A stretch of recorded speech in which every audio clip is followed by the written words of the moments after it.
guys, dito tayo ngayon sa may naka-receive tayo ng tawag, no?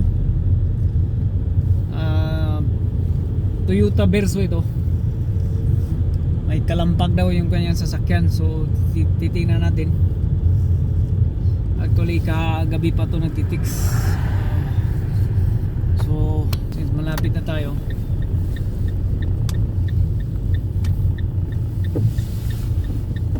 tingnan natin kung anong nangyari dito.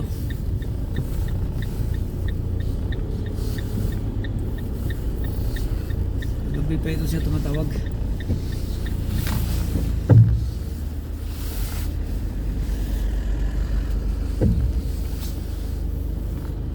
Balita!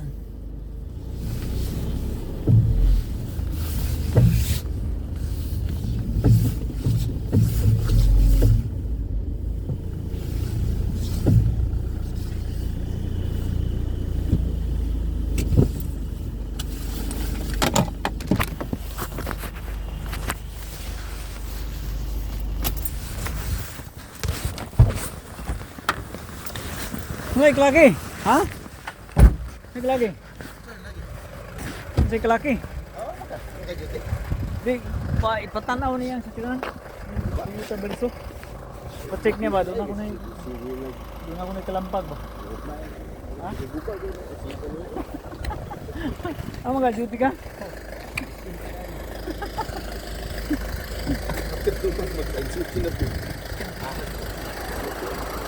Pero.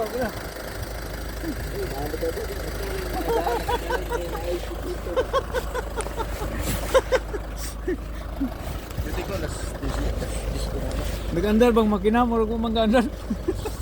Ilis lang yata na yung ilis na. Nakakagay. Tingala ko niya. Suwagin ko nung anong tulog. Ilis lang. Nagoy tirahon nga bulbo niya ang pailis o alternator. Tagan na tiga. Alternator ba? Ay ba? Ang bulbo. Wait kan na tiga niya. Upin na ako. Upin akong pala. Sige. Ako sa rin, tanahon dali. Sige.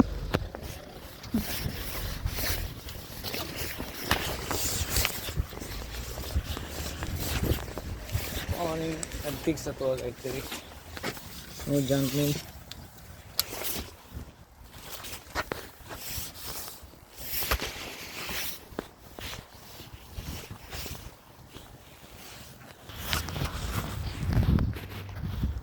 Sir, balita. Ano nangyari? Ha?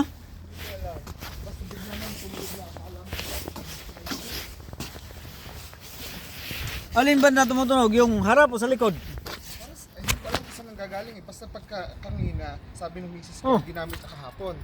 At parang sabi niya, parang may kumakalampag. Kanina umaga, sinubukan kong buhayin. Tapos pag buhay mo, kasi madidinig din agad siya. Sige, buksan mo yung makina. Ano, hood. Like, anong kalampag? Like, metal na nagbabangayan na metal lang. Ha? Paano? Pakinggan mo, para madinig mo. Meron pa siyang oil. Okay. Isang ka? Kulang. Sige. Pandarin mo. Yung kalampag daw. Natin yung kalampag.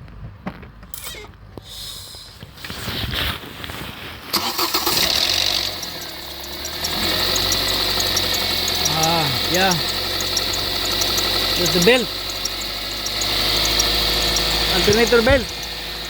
Belt. Mamaya. Isprehan ko ng dressing belt, ya. Meron tayong dressing belt dito, guys. Isprehan natin. Titingnan natin kung mawala yung kalampag niya, yung parang hissing sounds. So pagka mga ganyan, hissing sounds, alternator belt yan. And if not, hindi mawala pag in-sprayan natin, tapos hindi mawala, ito, in-sprayan natin to. Pag hindi mawala, that means something to do with the bearing. So isprayan natin to. Kung hindi mawala yan, Yung parang tumutunog. Ibig sabihin something to do with the bearing, either the belt tensioner bearing or the what it is the so nawala. So that's the belt. Gusto ko nakalipalitan. Oh, need palitan yung belt. Kasi kapag palitan yung belt, service mo na rin para isahang bagsak na lang. Ha? Kailan mo pwede gawin? Di, bili mo na yung pisa tapos i-fix mo para ng schedule natin. Okay. Ha? Bibili. Hindi ito sabihin sa akin kung ano. I-fix ko sa'yo mamaya. Sige. Oo. Okay? So yun lang. Yun lang oh. Kasi nawala na siya oh. Yung tunog na kanina, parang alam mo, bigla nanda. Ano yun? Patayin mo ulit tapos i-restart mo.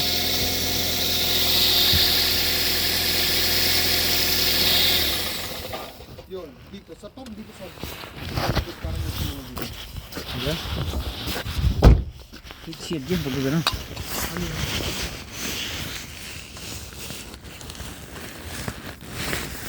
Anong parang may lata? Oo, parang may nag- bigla na lang may tunog maganda.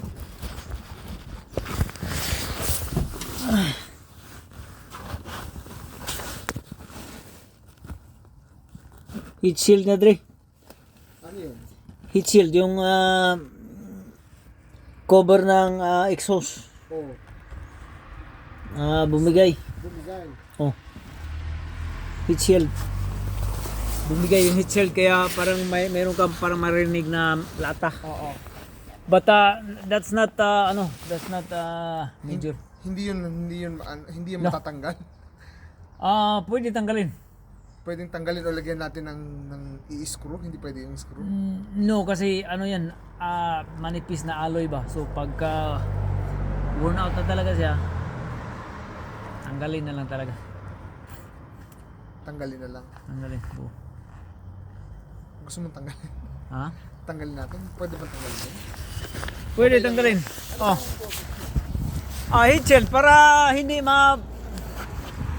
yung body ng car hindi tatagos doon ng init. Protection lang yan ba? Halimbawa ito ang exhaust. Meron siyang cover. Isolation cover para yung init hindi Mag-dissipate para hindi akit. Okay. Ha? No, not necessary. That's not it's not like major issues like. Titingnan natin kung very bad talaga, tanggalin na lang. Pero pagka pwede pa gawa ng paraan, as in pwede i-bolt in Oo. or screw, pwede. Titingnan natin kung how bad it is. Sige. Okay? Kailan mo gagawin yan? Now. Sige. Okay. Makalampag ito. Ay, ilawan natin. Okay.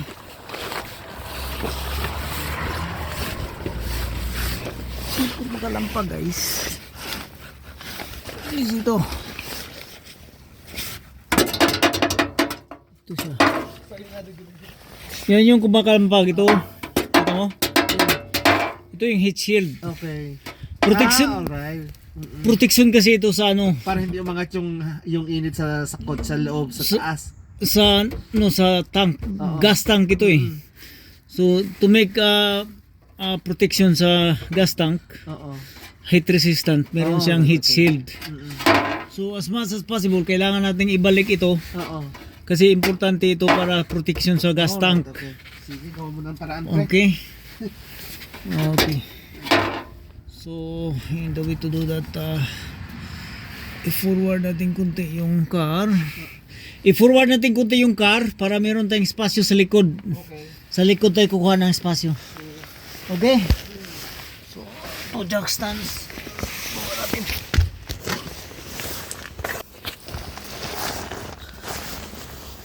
So, yung kanyang heat shield guys. Ito lang siya. Hindi kayong kanyang heat shield. So, meron tayong kalang doon sa forward. Chok natin sa forward. Since rear wheel ang inangat natin. So since rear wheel ang inangat natin, lalagyan din natin ng brace yung kanyang brake pedal, no? to make sure na hindi siya gagalaw. So for the safety purpose guys, nilagyan natin ng brace yung kanyang brake pedal. So the front wheel would move aside from the choke that we put in. And you have also the two jack stands in there. So we can now bring down the hydraulic jack.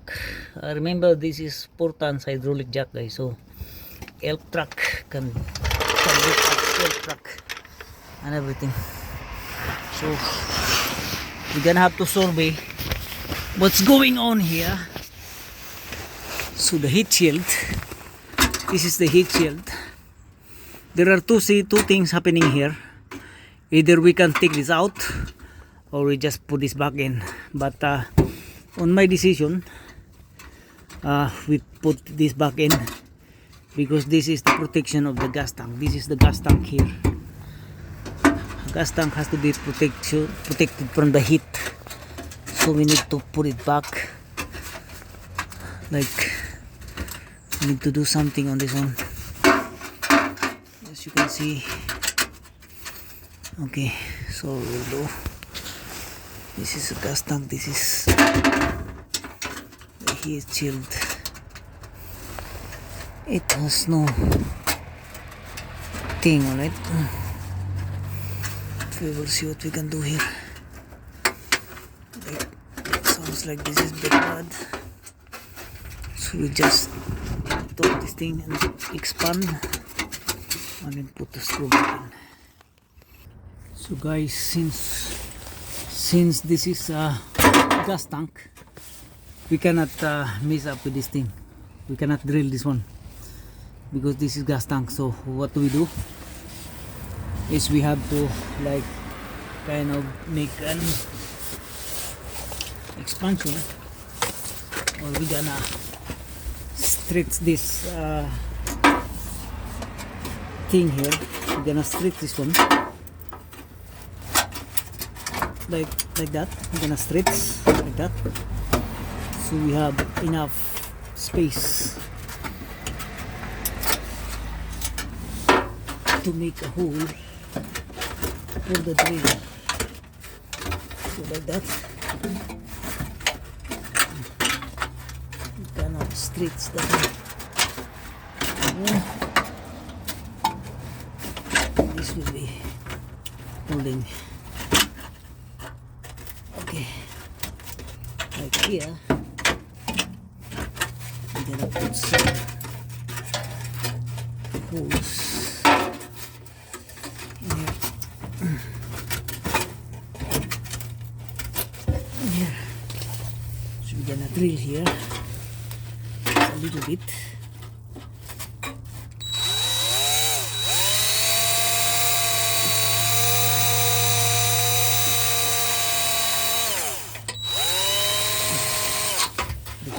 Not to mess up with the gas tank there.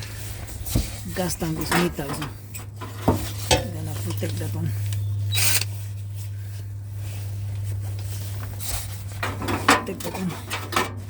I'm doing so like that. Okay, and then bullseye.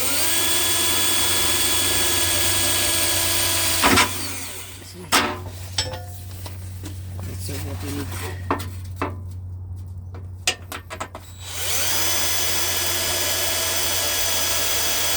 aluminum kasi ito guys, like very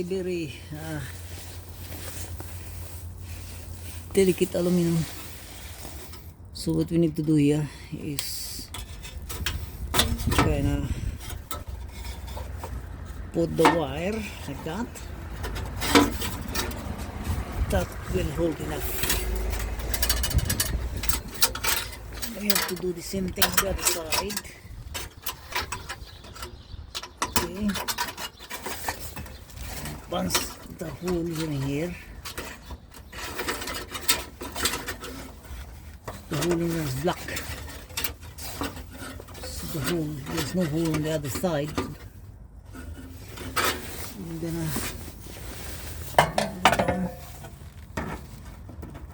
screw in here. Bolts are screwed. So we have now just taken out the screws.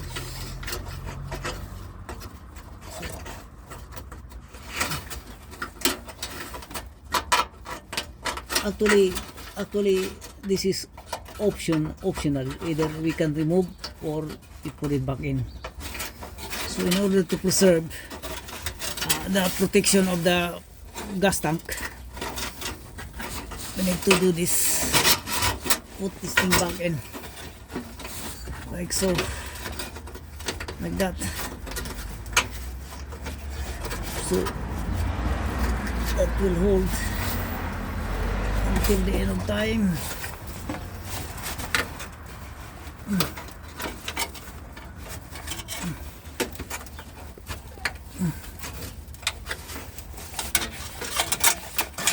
So that rolled and scribble around here, scribble around.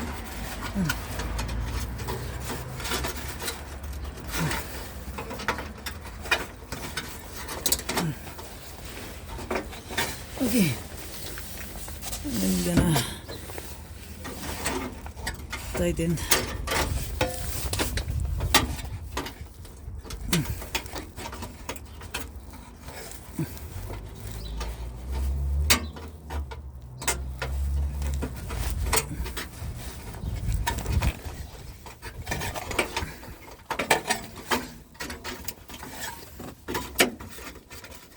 Okay, so that will hold, and we're gonna make again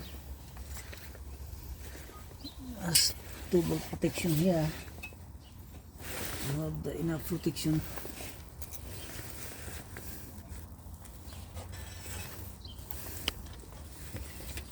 So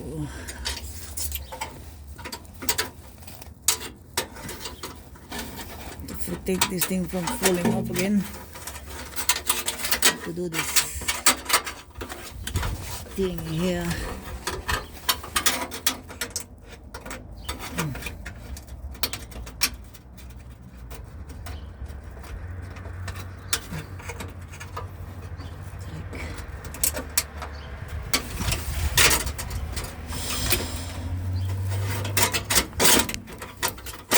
It's good.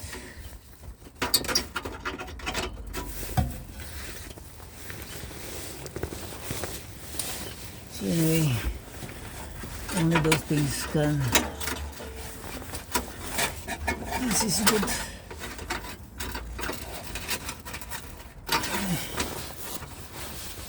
Just put the thing here.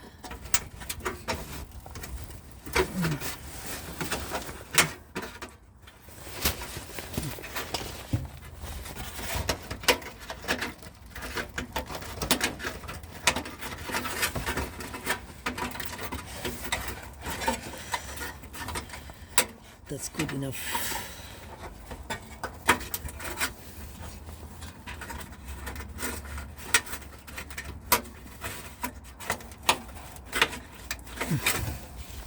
It's good enough to hold. It's kind of bullseye here.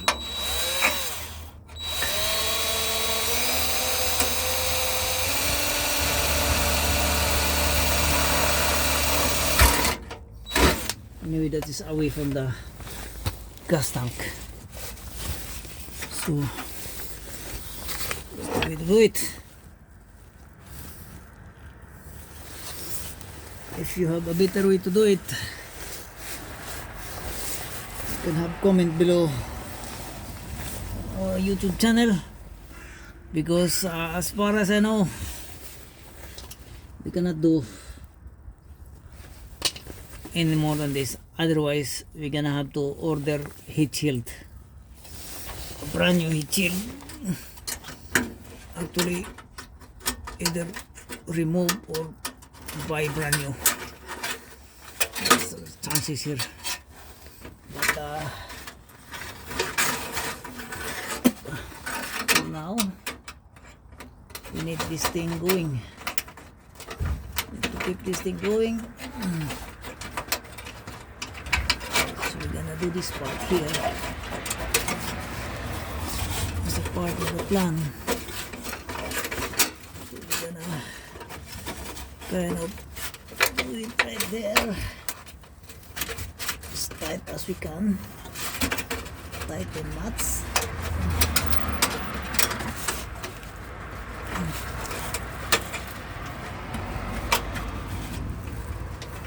Okay.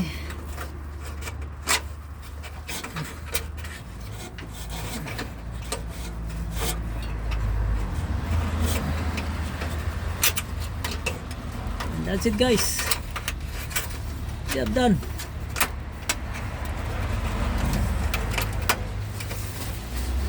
So that's the heat shield done. Don't have to worry. Okay. So there will be no banging because the gas protection as well. And then that's good. Okay, heat shield done. Simple things. Thank you very much.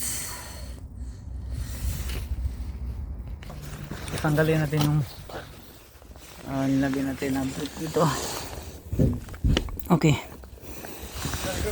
Okay. I-drive mo. Tapos pakinggan natin kung meron ka pa bang marinig. Okay? Okay. Okay ko to. So drive niya para ma-confirm kung meron pa bang ingay, no? Na marinig siya doon. So ito yung ano natin, guys, ito parang bahay na sa akin ito, yung yung van natin dito.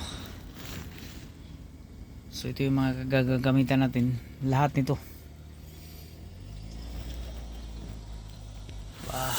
At 1,000 kapit.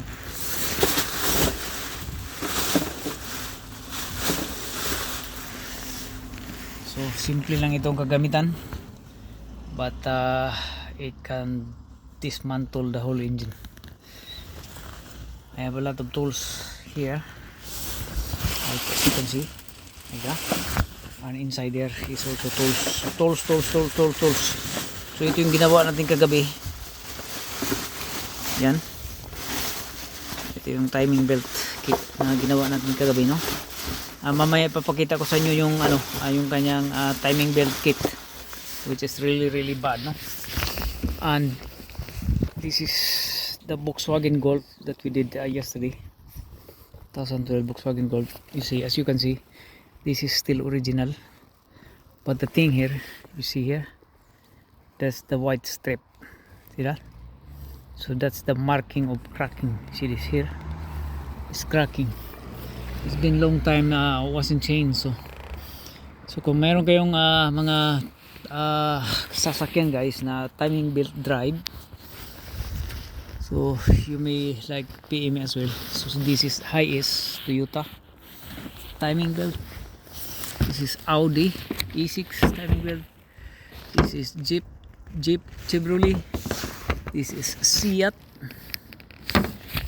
This is Qashqai, Audi E4, Ford Galaxy, Audi E6, Volkswagen.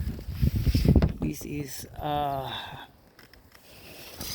Renault Megane, Citroen, and in the front there is Volkswagen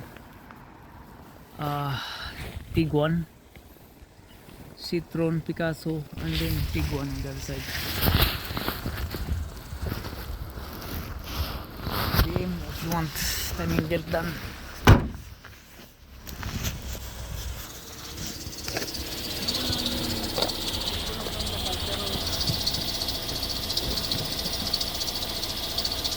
Yung tunog na yan? Tunog na yan. Belt. Belt. Oh, worn out yung belt. Worn out yung belt. Oh, kasi pag inisprehan mo, pag nabasa na siya, mawala yung skid.